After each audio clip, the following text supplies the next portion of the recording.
Today's recipe is for an apple cinnamon baked oatmeal. This is a great overnight or make ahead breakfast, and I also like to cut up whatever's left over and individually wrap them for the freezer, and then you can just pull out a couple at a time and they thaw beautifully.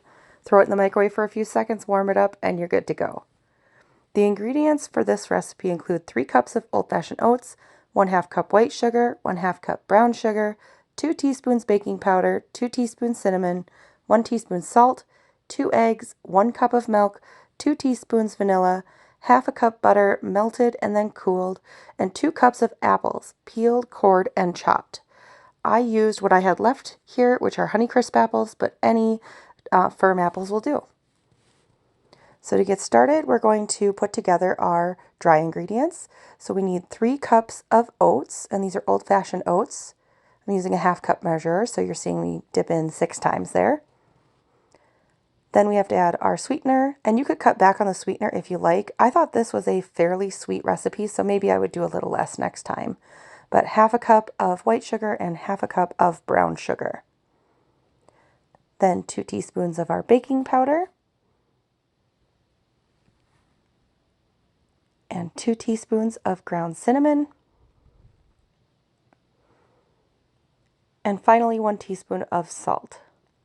So there's all our dry ingredients. We're just going to go ahead and mix it together, make sure there aren't any lumps from the brown sugar in there, and get everything mixed well.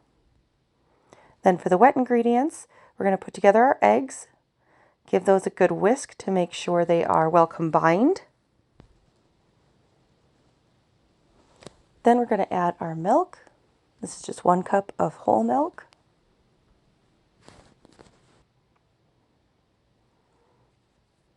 Adding in some vanilla. This is a homemade vanilla that I made last year. So good.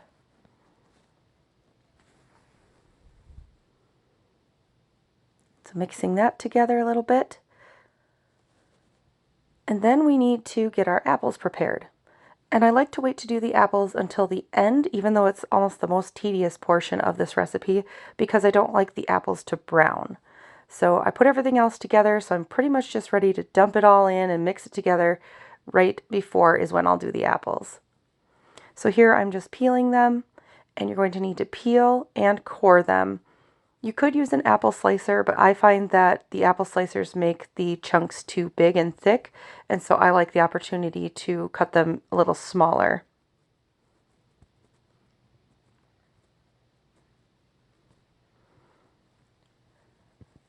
So I just use my knife to cut them into quarters, kind of cut that center point off of each that has the seeds and the firm portion on it, and then cut each into a few slices and then turn it sideways and cut it into dices. And even while I'm doing this, I found that the pieces after I cut this first apple up felt just a little bit larger than I'd like. So you'll see me kind of go back through here in a minute and cut them a little bit smaller. Just giving it another quick rough chop to get any large pieces. Do the same with the second apple. And the recipe calls for 2 cups. I like more, so I use 2 cups, but you certainly could use just whatever you have. These were just 2 lonely apples I had laying around that I was concerned weren't going to get eaten. So I thought, well, just make something out of it, and threw it into this recipe.